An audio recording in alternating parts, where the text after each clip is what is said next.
The paperback edition of The God Delusion is soon to come out in Britain in the middle of May, and in America it will come out in September or October. I've written a longish new preface to the paperback, which consists mostly of replies, responses to criticisms of the hardback.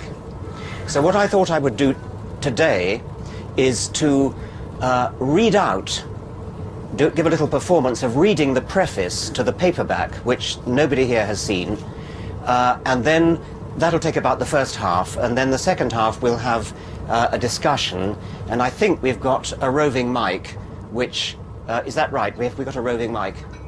Which, no? No. Okay. So we don't have a roving mic, so people will have to just shout when it comes to asking questions, or indeed making comments.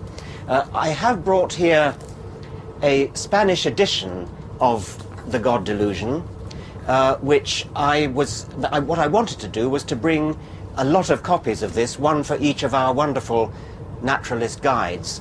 But unfortunately, books are extremely heavy and bulky, and I couldn't get them into my suitcase. So what I will do is present this to the ship's library in the hope that the naturalist guides and anybody else may like to read it there. The British paperback, if anybody wants to see it, is here, and it's the preface to that I'm now going to read and then invite questions.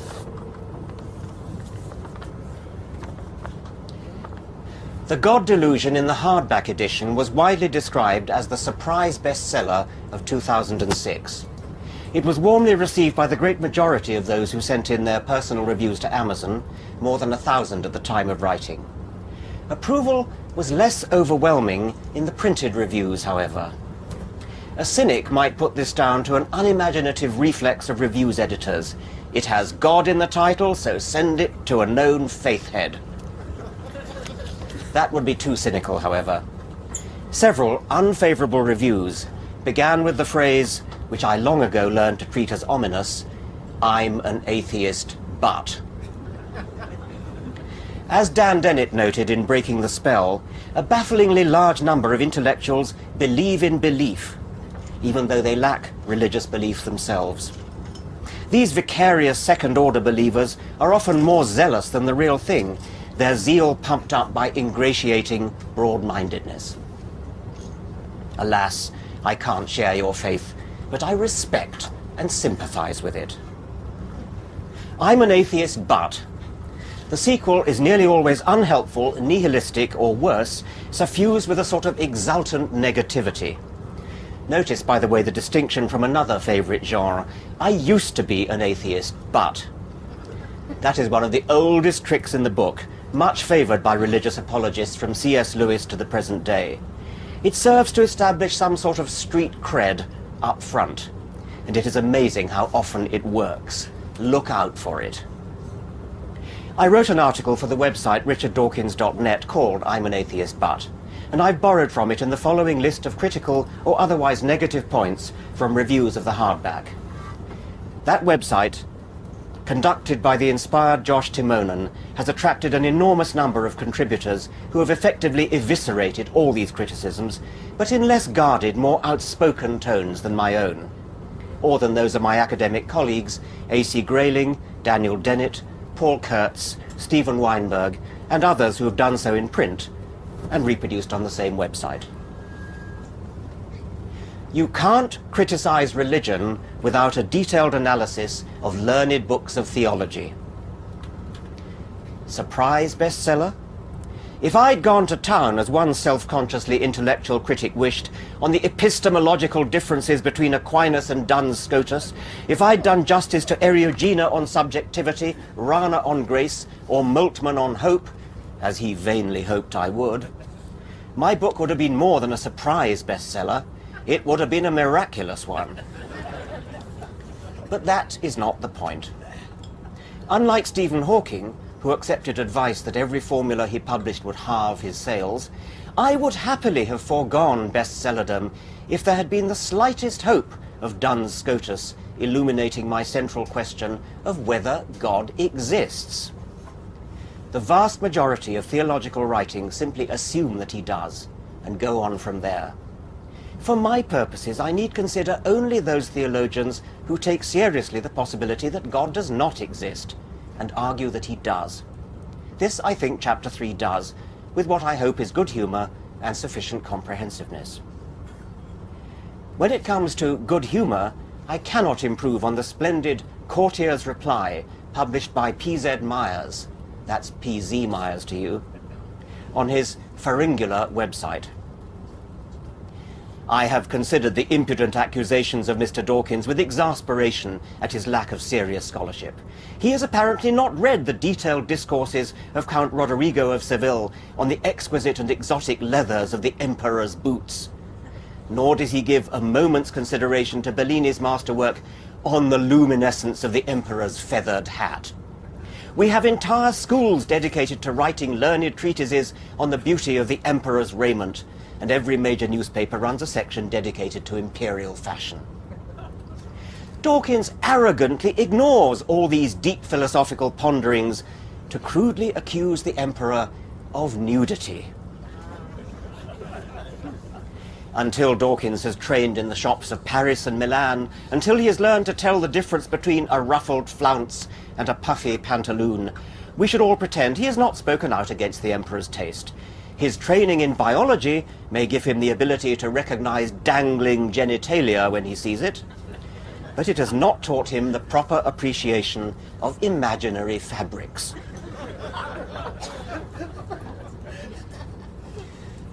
To expand the point, most of us happily disavow fairies, astrology, and the flying spaghetti monster without first immersing ourselves in books of Pastafarian theology, etc. The next criticism is a related one, the great straw man offensive. You always attack the worst of religion and ignore the best. You go after crude, rabble-rousing chancers like Ted Haggard, Jerry Falwell and Pat Robertson, rather than sophisticated theologians like Tillich or Bonhoeffer, who teach the sort of religion I believe in. If only such subtle, nuanced religion predominated, the world would surely be a better place, and I would have written a different book. The melancholy truth is that this kind of understated, decent religion is numerically negligible. To the vast majority of believers around the world, religion all too closely resembles what you hear from the likes of Robertson, Falwell or Haggard, Osama bin Laden or the Ayatollah Khomeini. These are not straw men. They are all too influential, and everybody in the modern world has to deal with them. I'm an atheist, but I wish to dissociate myself from your shrill, strident, intemperate, intolerant, ranting language. Actually, if you look at the language of the God Delusion, it is rather less shrill or intemperate than we regularly take in our stride when listening to political commentators, for example, or theatre, art, or book critics. Here are some samples of recent restaurant criticism from leading London newspapers. It is difficult, if not impossible, to imagine anyone conjuring up a restaurant, even in their sleep, where the food in its mediocrity comes so close to inedible. All things considered, quite the worst restaurant in London, maybe the world, serves horrendous food grudgingly in a room that is a museum to Italian waiters' taste, Kirko 1976. The worst meal I've ever eaten. Not by a small margin. I mean the worst, the most unrelievedly awful. What looked like a sea mine in miniature was the most disgusting thing I put in my mouth since I ate earthworms at school. The strongest language to be found in the God Delusion is tame and measured by comparison. If it sounds intemperate, it is only because of the weird convention, almost universally accepted, see the quotation from Douglas Adams in the book, that religious faith is uniquely privileged, above and beyond criticism. Insulting a restaurant might seem trivial compared to insulting God, but restaurateurs and chefs really exist, and they have feelings to be hurt. Whereas blasphemy, as the witty bumper sticker puts it, is a victimless crime.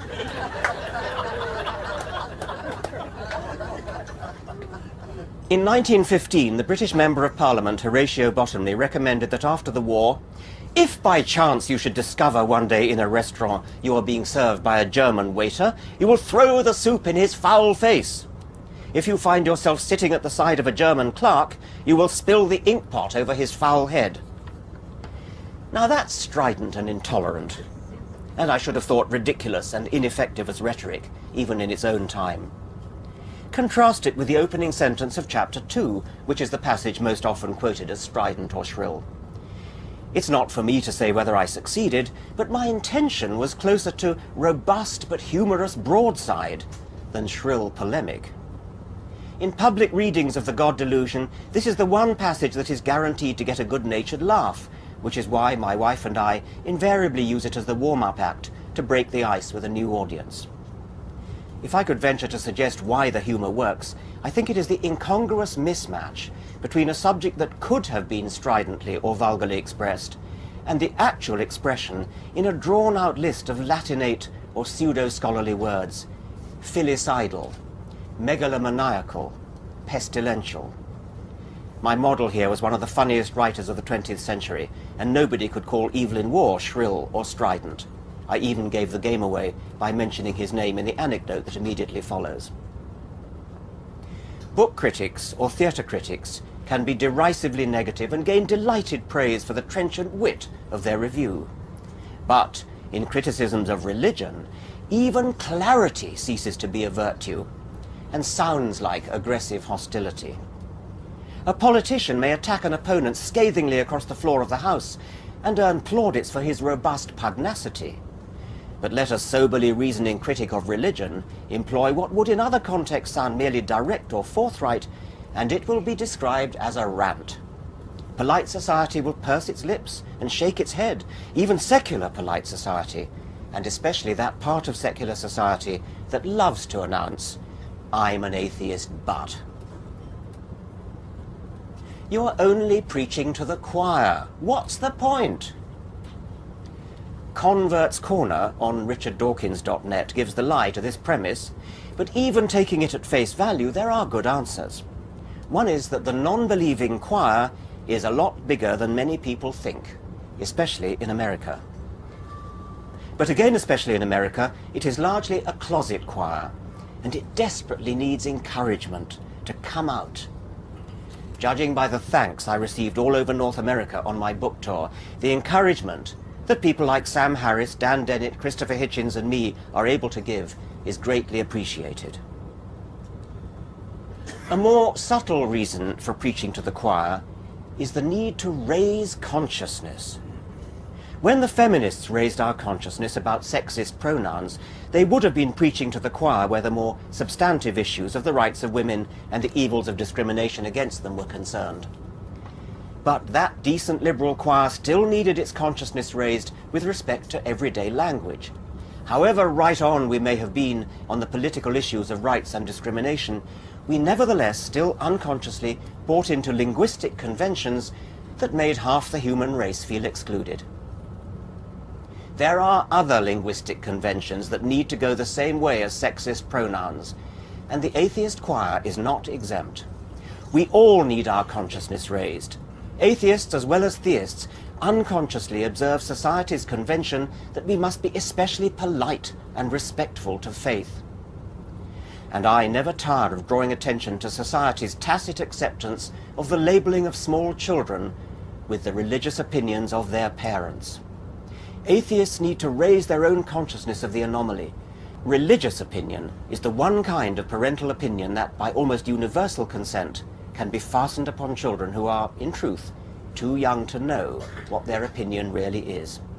There is no such thing as a Christian child, only a child of Christian parents. Seize every opportunity to ram it home. You are just as much of a fundamentalist as those you criticize. No, please, it is all too easy to mistake passion that can change its mind for fundamentalism, which never will. Fundamentalist Christians are passionately opposed to evolution, and I am passionately in favor of it. Passion for passion, we are evenly matched, and that, according to some, means we are equally fundamentalist. But To borrow an aphorism whose source I'm unable to pin down, when two opposite points of view are expressed with equal force, the truth does not necessarily lie midway between them. It is possible for one side to be simply wrong, and that justifies passion on the other side. Fundamentalists know what they believe, and they know that nothing will change their minds. The quotation from Kurt Wise in the book says it all. If all the evidence in the universe turns against creationism, I would be the first to admit it, but I would still be a creationist because that is what the Word of God seems to indicate. Here I must stand. It is impossible to overstress the difference between such a passionate commitment to biblical fundamentals and the true scientist's equally passionate commitment to evidence. The fundamentalist Kurt Wise proclaims that all the evidence in the universe would not change his mind. The true scientist, however passionately he may believe in evolution, knows exactly what it would take to change his mind. Evidence. As J.B.S. Haldane said when asked what evidence might contradict evolution, fossil rabbits in the Precambrian. Let me coin my own opposite version of Kurt Wise's manifesto. If all the evidence in the universe turns in favor of creationism, I would be the first to admit it, and I would immediately change my mind. As things stand, however, all available evidence, and there is a vast amount of it, favors evolution. It is for this reason and this reason alone that I argue for evolution, with a passion that matches the passion of those who argue against it. My passion is based on evidence. Theirs, flying in the face of evidence as it does, is truly fundamentalist. I'm an atheist myself, but religion is here to stay. Live with it. You want to get rid of religion? Good luck to you. You think you can get rid of religion? What planet are you living on? Religion is a fixture. Get over it.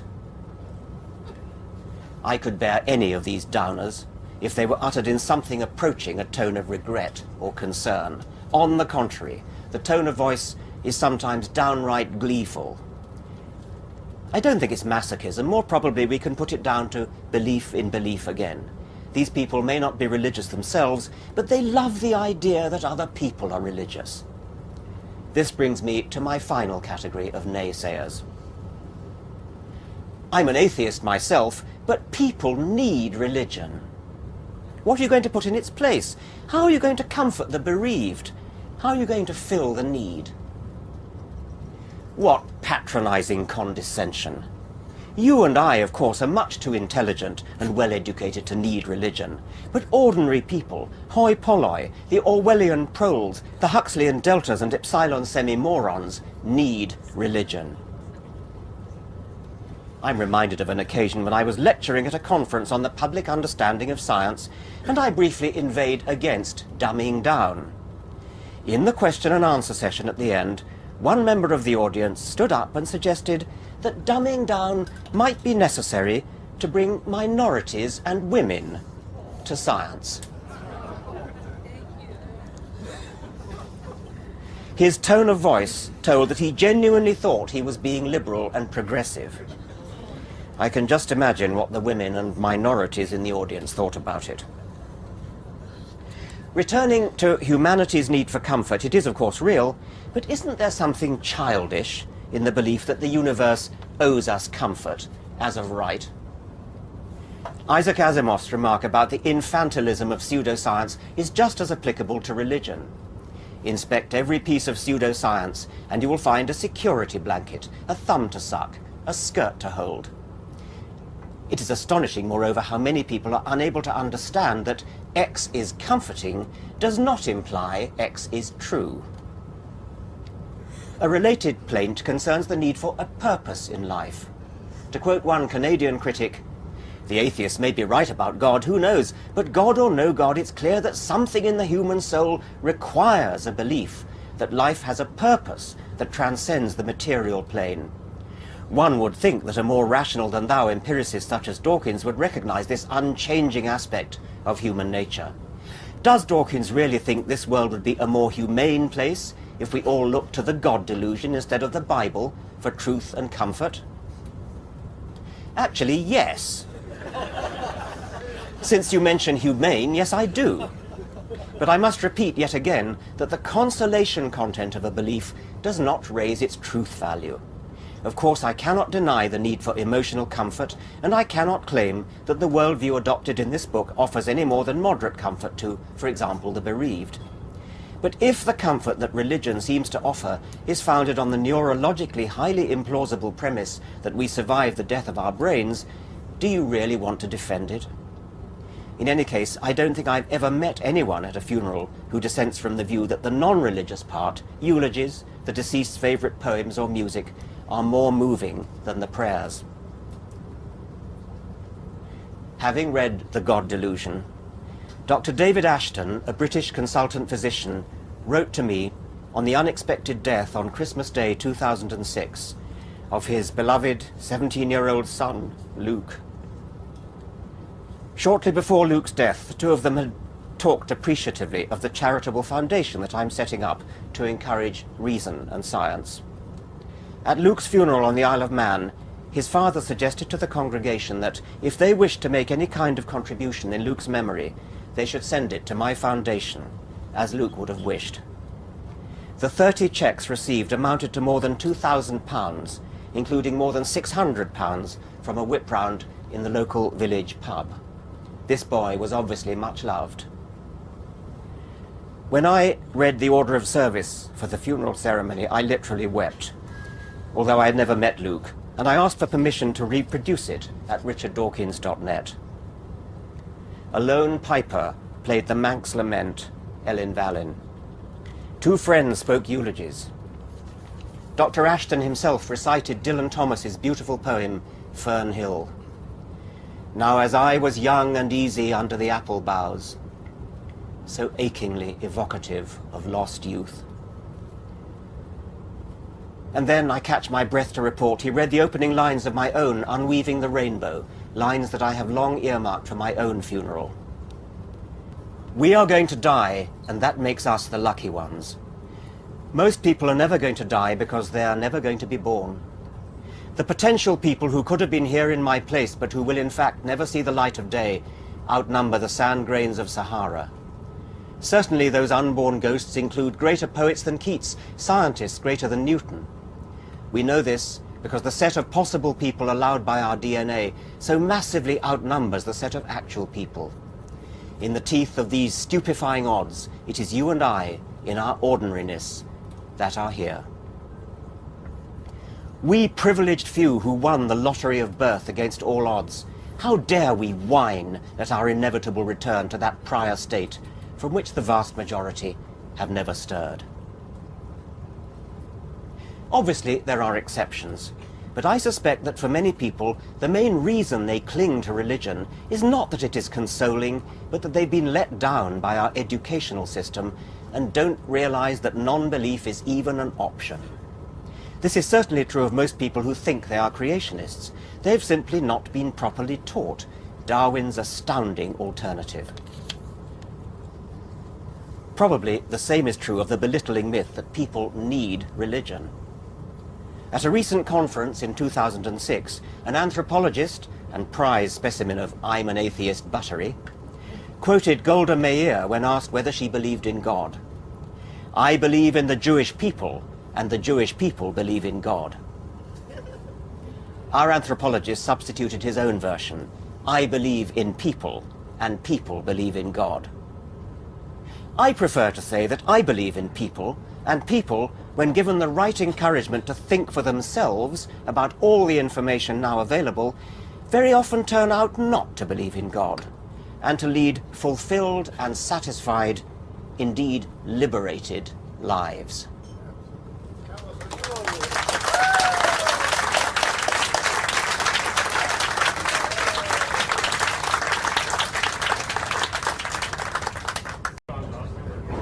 Phrase whip round at the local pub? The question is about the phrase whip round at a local pub. This must be one of those places where we are, what is it, divided by a common language. A whip round, you pass a hat round the pub, the inn, the beer house. And everybody put something in the hat. This boy, Luke Ashton, £600, that's $1,200, were raised by passing a hat round the pub. Is it WHIP? WHIP, W-H-I-P, yes. Question, Dr. Dawkins. Yes.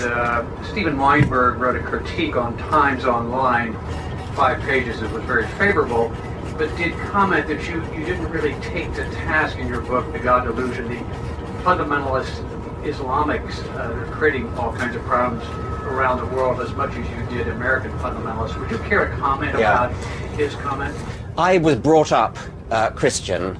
I'm a cultural Anglican, and Christianity is what I know best. So naturally I concentrated most on what I know best. It is certainly true that Islam in the world is probably the major evil. And it would be very desirable to write a book which spends more time criticizing Islam. Fortunately, very shortly after mine came out, Christopher Hitchens brought out God Is Not Great, which is a marvelous book and which really does do justice to Islam. I strongly recommend God Is Not Great by Christopher Hitchens. You often have two general sort of attacks on your book, on your books, or on your writings in general. I put them in two categories. One, ad hominem, which is easily dismissible if you have your eloquence and your stamina. The other one is the sort of Mel Connor approach, and you mentioned it a little bit. The why bother, and that's also sort of I chalk it up to intellectual laziness or intellectual dishonesty. If you had an actual challenging or reasonable response to your book, which one would you consider the most challenging for you to reply to, besides ad hominems or the intellectual laziness or intellectual dishonesty? Okay, so you're dismissing both those. You're dismissing both the ad hominem and the why bother approach, and you're asking me what would be the best criticism I could imagine. Well, I think you do a good enough job of dealing with the ad hominems and dealing with the intellectual laziness. I'm just asking whether I've understood you correctly. Okay, fine. So what would be the best criticism? I think the best criticism would be any kind of suggestion that there really is good evidence that some kind of supernatural being exists. And I don't believe there is a single review of the God Delusion or either of Sam Harris's 2 books or Christopher Hitchens' book. Not one of them has actually suggested that there is any evidence whatsoever for any kind of supernatural being at all. So they're nearly all the criticisms are either ad hominem or why bother or why don't you read more theology. Not a single one of them actually produces any kind of positive case for the existence of any kind of God. But that would be a good criticism if anybody could come up with one. I think it's revealing that nobody has. I don't believe anybody could. I was wondering if you could comment some on sort of the process of creating public opinion that's going on in this country around atheism. To me, it's pretty unprecedented to see the cover of Wired magazine or articles in Newsweek on atheism, and it seems that the books are obviously an impetus for this, but I'm wondering what other processes are at work here. I saw a speech you gave at TED in 2002, and this is a gathering of 1,000 elite businessmen and artists and technology people in Monterey every year, and you called upon them to, as probable non-believers, to step forward and finance and help this. I'm wondering if that has happened at all, and sort of what's going on here. When you say this country, you of course mean the United States of America, not Ecuador or Galapagos. Well, I'm not much of a reader of the zeitgeist. I'm kind of conscious that a lot of people who are discern that there is a rising movement of opposition to religion in the United States, and I think we all sense it, and I think we're all part of it, and Other people here may have a better idea than I have as to what's caused it. I should like to think that books such as Sam Harris's The End of Faith, Letter to a Christian Nation, my own The God Delusion, Christopher Hitchens's God is Not Great, Victor Stenger's, help me somebody, God, the Failed Hypothesis. I think that all these books are probably having some effect. I wonder whether another part of it is that Americans are fed up after 6 years of Bush with the drift, what appears to be to many people to be a drift towards a theocracy. And it may be that a lot of people who never were religious in the first place, but felt tolerant, and as we all should be tolerant when it's necessary, and peaceful, and if people want to believe that, why shouldn't they believe it? I think maybe people in America have realized that the religious right in America is no longer playing by the rules, is no longer letting is no longer adopting a live and let live policy. And so it's possible that it's a climate of rebellion against that. And I don't know, that's one possibility. But others, I mean, I'm not American, and so I'm probably much less qualified to say than most people here. Could you talk a little bit about the absolute loathing of atheists in the political spectrum, that almost anybody could be elected sooner than an atheist? You certainly couldn't announce it publicly. George Bush the First said that atheists don't deserve to be citizens of this country. Now there's a debate on which is worse, a Mormon or an atheist. Well, you can believe in anything at all, yes, rather than nothing. It is an astonishing thing that people are prepared to say they'll vote for somebody who believes in anything at all. Right. Presumably they'll vote for somebody who believes in Wotan, Spaghetti monster. Right. Baal, rather than an atheist. One congressman, and somebody's going to help me with his name because he deserves full credit. Peter Stark, with a K, is it? Yes, Peter Stark, Congressman Peter Stark, came out having been invited to do so, I think, by this organization? Is that right or not? Yes, Secular Coalition. And he deserves great credit, and the heavens didn't open, the earth didn't open and swallow him up. He'll probably get re-elected. So maybe that's an example to everyone. I don't think I understand it. It is perfectly true that the word atheist in American cultural life has ranks approximately along with paedophile as somebody you couldn't possibly vote for. It is totally bizarre when you think that all an atheist is somebody who has a different philosophical opinion about the cosmos than you do. And the people that you're prepared to vote for, the ones who believe in anything, they believe in such a diverse variety of things that in any case, how can you possibly say you'll vote for any of them but not one who doesn't believe in any of them? You suggested that Mormons are, the toss-up is whether, yes. I mean, the Mormon religion is so obviously fake, founded by a transparent charlatan in the 19th century, Joseph Smith. I mean, nothing could be more obvious than that man was a fake and a charlatan and a liar. And yet now we have a presidential candidate who is prepared to say that he believes in this mountebank, who wrote a bogus book, the Book of Mormon, although he was writing in the 19th century, chose to write it in 17th century English. I mean, why don't people see through that? I just can't understand it. But anyway, that was a digression, right? I wanted to see if I understood you correctly to say that most Americans who do have faith are extremists. Maybe I misunderstood. No, not at all. I didn't mean to say that most Americans who have faith are extremists. What I do think is that those who are not extremists, the moderates, the bishops, the decent, intelligent Christians that you can have a conversation with, they are making the world safe for the extremists, because they are teaching us all that we have to respect faith without evidence.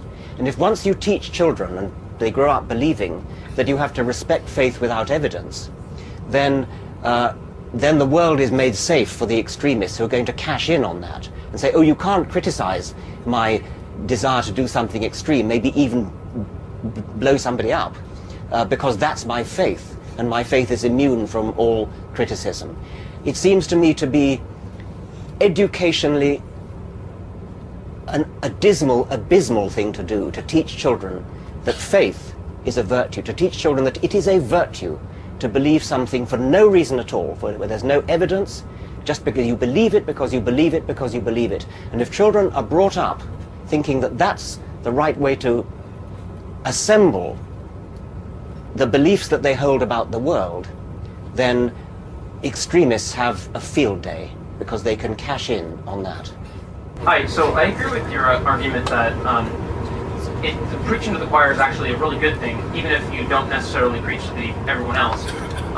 In the Beyond Belief lecture, you were talking to Joan Roughgarden about the fact that sometimes it makes sense to talk to people using a certain cognitive framework that they understand.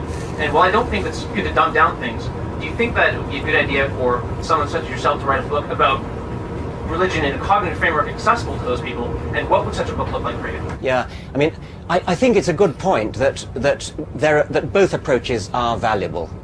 And I suppose Dan Dennett's book, Breaking the Spell, which I should have mentioned already, by the way, another very important book which might well have contributed to shifting the zeitgeist.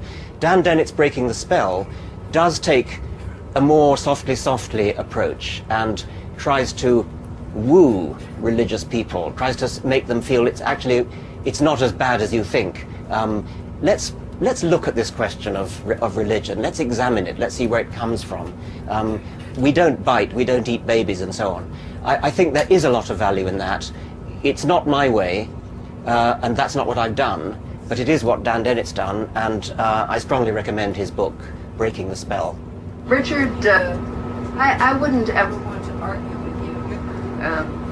You have your British education and your British accent, and but you seem kinder than, say, Christopher Hitchens, who I would never argue with. Well, let's not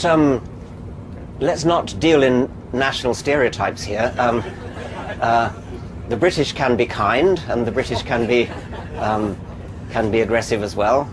Well, my comment to you is that I don't believe in a God or a superior being. I think that, like Marx, I believe that religion is the chains of the masses, and much evil has been done in the name of religion. At the same time, and this is not something that can be argued, I believe, because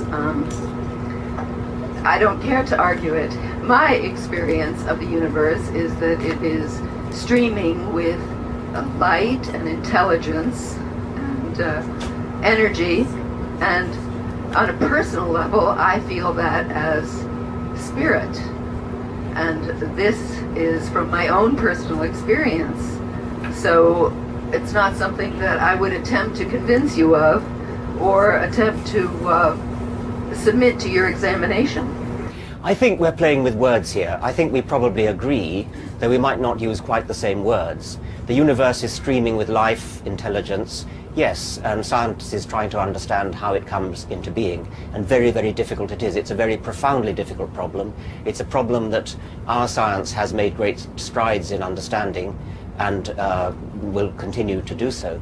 Spirit, you use the word spirit. Well, you can use the word spirit to apply to the sort of, not mystical, but the sort of exultant feeling of wonder that Einstein felt when contemplating the universe. Einstein even went so far as to use the word God, although he was adamant that he didn't believe in God as a personal being. So in the first chapter of the God Delusion, I talk about Einsteinian religion, as something that I can subscribe to, and Carl Sagan would subscribe to, and I think many scientists would. But it isn't supernatural. I suspect actually that future science, when it gets to grips with all that there is to know about the cosmos, about the origin of the universe, about multidimensional space, reality will turn out to be far more wonderful than any theologian has ever dreamed. And if you want to use the word spiritual for that, then I'm with you, except for the use of the word. So I don't think we disagree, but I think that if you use a word like spiritual, you lay yourself open to misunderstanding, and make no mistake, people are very eager to misunderstand, and they will think you're talking about a supernatural God. They may even think you're talking about Jesus or Allah or whatever particular God they happen to have been brought up with. So my advice would be, don't use a word like spiritual, but use the same sentiment in some other way. Can you comment on the recent scientific investigations into the God gene and possibly related to Freud's future of an illusion? Because he seemed to have a very unscientific explanation that seemed to fit very well. When you talk about the God gene, when you talk about the anything gene, you've got to be very careful what you're talking about, because it's all too easy to misunderstand it as meaning that if you've got this gene, then inevitably you have the characteristic concern. So if you've got such and such a gene, then you will be religious, and if you haven't, you won't. There are some genes that work like that, in that deterministic way, this Calvinistically deterministic way, but most of them don't. Most of them contribute statistically to the likelihood that you will show some kind of characteristic, such as religiosity. The way that you can investigate this is twin studies, comparing monozygotic, identical twins, with fraternal twins who are just like ordinary brothers or sisters. And ideally what you do is you exploit the existence of pairs of twins who happen to be brought up separately. And there aren't that many of them, a few dozen, but those that exist have been mostly tracked down and looked at. And by comparing the resemblance between pairs of twins who are monozygotic and dizygotic, reared together and reared apart, all four categories, you can work out how strong is the hereditary determination of the characteristic concerned, whether it's height or weight or musical ability, mathematical ability, or religiosity. Now, it has been suggested that religiosity does have a very high heritability. That's to say, if you have such and such a gene, you have a very high statistical probability of being religious. It doesn't seem to me to bear on the truth value of religious claims one way or the other. I think we have to decide those separately, and I think we can do that separately. I think it's scientifically interesting to know how heritable religiosity is, but it doesn't bear upon the truth value. Dr. Dawkins, there's one thing in your book that I was puzzled about, and that is the use of the term child abuse to describe what you were talking about just a few minutes ago. I was brought up in the Lutheran tradition and taught Luther's catechism and so forth, most of which I now consider to be nonsense, maybe all of it nonsense.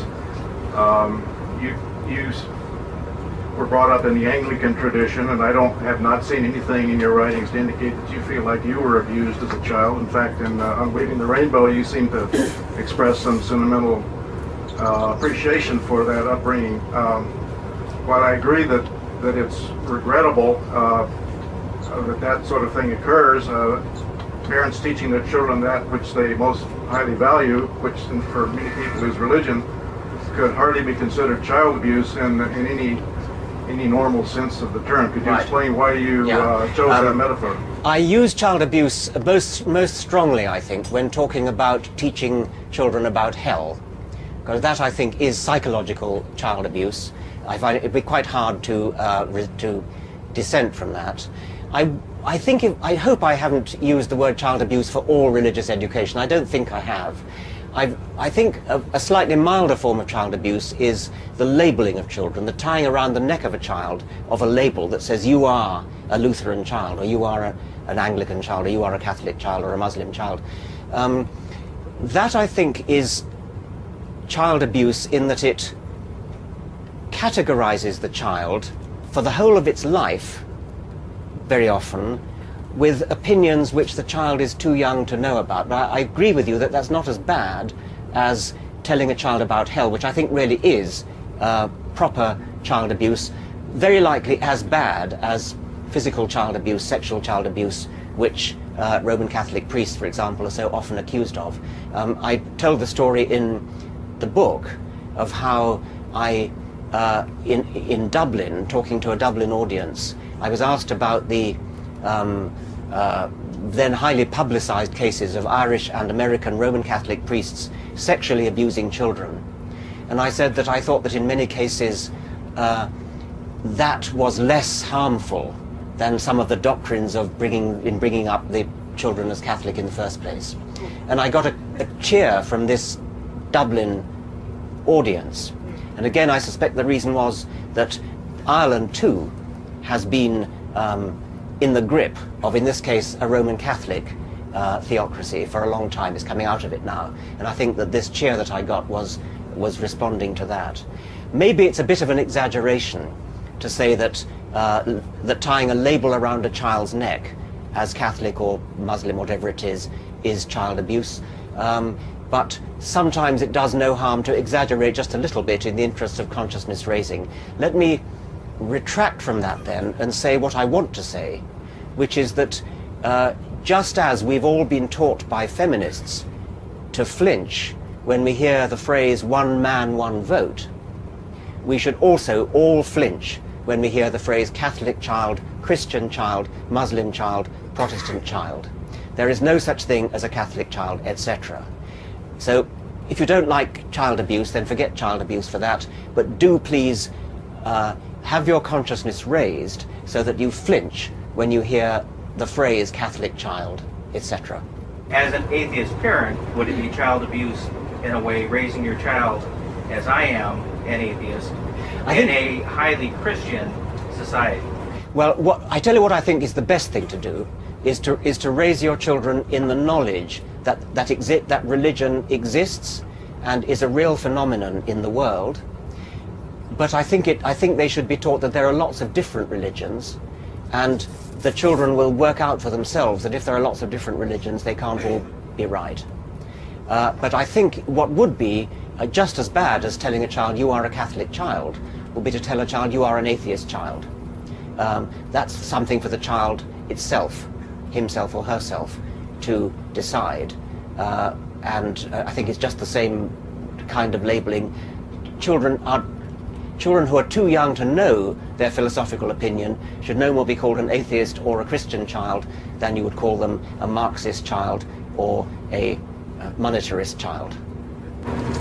You know, your kind of book has helped empowered me as an educator to, and I think all of us should, is be not so afraid to speak out. In America, I don't know what they say in England, when people sneeze here, they always say bless you or God bless you. And I usually use that as an introduction to say it won't help. Viruses are atheists and so am I. And then very often that will start a conversation in which people will inevitably kind of quickly say, but you must believe in something, Dr. Marks. And then I say, yes, I do. The truth. And that's kind of helpful. You can use that. It works for me. I don't know what they say in England when you sneeze. Yes. I mean, that seems to me to be a perfectly good example of consciousness raising. I think it would be pompous to object to anybody saying bless you when they sneeze, but just to draw attention to it and use it to start a conversation seems to me to be a very good example of consciousness raising. You referenced Einstein and Sagan. Where are you, please? I'm right here. Both of who said they believed in the God of Spinoza. Can you go that far? Well, I know that's a topic. I think I can, because my understanding of the God of Spinoza is that he doesn't do anything and actually doesn't really exist. So And I don't think Einstein thought that there was any intelligence that existed, any intelligent entity that existed. So I'm pretty sure that I agree with what Einstein said, so I'd better. But I'm not quite sure whether Einstein was right to say that he believed in Spinoza's God, because I never quite understood whether Spinoza's God was really there or not. Somewhat related to an earlier question, you made the statement that if all of the evidence supported creationism, you would immediately accept creationism. Would you like to speculate strictly in imagination as to what evidence there might be what evidence could be imagined that would support creationism? It would be very difficult to imagine evidence that would support creationism. I suppose one thing is that God could reveal himself and actually tell us. What would he reveal, though? Well, I mean, once he'd established his credentials,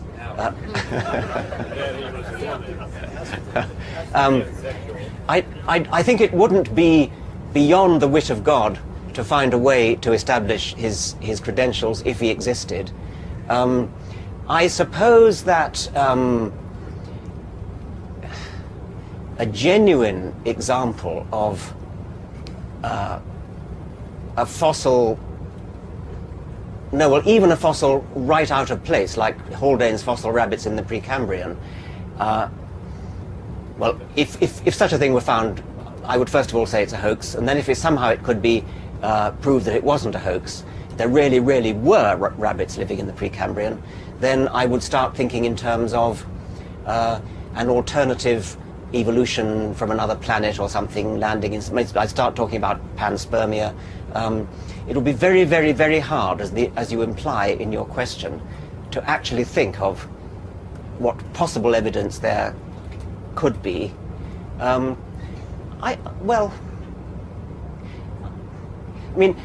would certainly be a great help to that case if the creationists could do what they're always trying to do, which is to discredit the evidence for evolution. So, for example, if you look at the distribution of DNA codes around the animal and plant kingdoms, which at present follow a perfect hierarchy,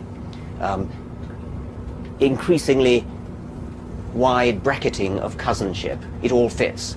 If you do it for one molecule, you get one tree. If you do it for another molecule, you get the same tree. Another molecule, you get the same tree. I suppose if every molecule gave you a different tree, that would be, well, you could still come up with a different model of evolution that explained it. If the geographic distribution of animals, such as we see here on the Galapagos, was exactly wrong, if instead of showing the pattern that it does, which is that the animals here are clearly derived from the South American mainland, but they've had time to change, and on different islands they've had time to change again, and the more remote islands have slightly more distant things. If everything like that went wrong, and if say small islands, say if the Galapagos fauna was exactly the same as the Hawaiian fauna, but different from any mainland or something, I guess if you piled up masses and masses of evidence, you'd conclude that evolution probably isn't true. But even that wouldn't say that God did it. It would still be a huge leap from that to say that God did it, because, as many people have argued, including me, you're still left with a massive stumbling block of explaining where God came from. I really enjoyed an interview I saw you do where you pointed out to an interviewer that he also was an atheist, where Zeus and Poseidon and those guys were concerned, and it was simply a matter of which ones you decided to accept and which ones you decided to reject, and those ones you would also be an atheist for. We all giggle nowadays when you suggest Zeus and Poseidon and Aphrodite. Do you envision a time when the Judeo-Christian construct might be just as obsolete and something else would take its place? God willing, yes. By the way, Sam Harris is also very fond of using Poseidon as an example, and he said that nobody nowadays believes in Poseidon. he then got several irate letters from devout Poseidon worshippers, yes. Referring to the question about the God gene, it's impossible for me to see that there is such a thing as an actual God gene, but I believe that the human genome itself is responsible for God in the sense that when our species developed to the point where we had sufficient intelligence to ask the question about how we got to be here and how this came about, we didn't have the knowledge to give a meaningful answer. We had to make it up at that stage. And I think the inevitable result was religion and a concept of God. And to me, all that can be summarized in a very brief mathematical equation, which simply says intelligence times ignorance equals God.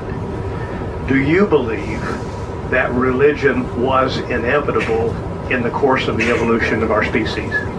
I think inevitable is a strong word to use. Religion certainly has arisen independently, or maybe not independently, but in all cultures that we know of.